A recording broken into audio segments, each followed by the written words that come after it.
simply confuses solving a problem with ignoring it. The rule of repetition takes that option away. If you want to get good at something, you have to practice it. Alright, let's wrap this chapter up. I think we've laid the necessary groundwork to launch into the specifics of this fantabulous little enterprise, generalism. The principles are there, and they're what we're going to be basing our practice upon. What comes next is more difficult, not in a theoretical sense, but in a practical sense, because the onus will soon be put entirely on you. I hope I've been exceptionally clear about this. Just reading this book won't actually make you better at things. Did anybody think that coming in? Oh God, I certainly hope not. Because if so, boy, are you going to be disappointed when you see just how much I'm about to ask you to do. The good news? The work will be efficient. We'll adhere to these principles, so our efforts will be swift and scientific. No time will be wasted, and no energy will be dispersed simply because we feel like experimenting with things. There are no experiments here, just a process. And it is to that process that we now turn. Chapter 5.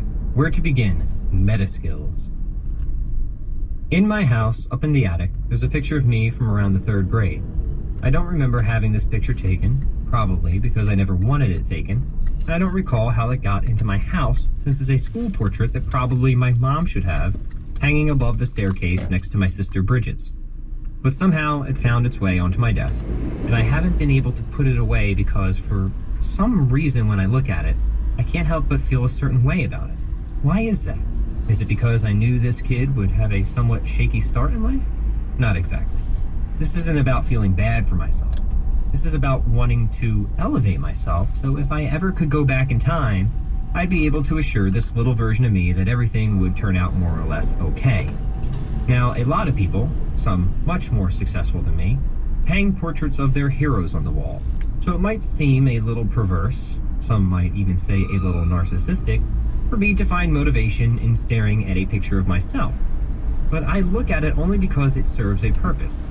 This photo of me in an ugly brown and white sweater vest, smiling a stretched and dimpled smile, full of naivete and annoyance, serves as a self-reminder to work hard and become the sort of person whom this young boy would be proud of if he knew exactly how his life was going to turn out. It reminds me that I don't want to be just successful, that I don't want to be just good at things, that I want to do what's important, what matters. I'm over being remembered or famous. If it happens, great. Mostly, I want to make a difference, and to do that, I need to show up every day and put in the work that would inspire my younger self and cause me to look forward to, at the very least not be worried about, the person I was about to become. More than anything, I'd want to be able to assure my younger self that my life would have meaning, that I would do something, and that this something would matter. In the previous pages, I've made the argument that meaning is found in freedom, and not the kind of freedom most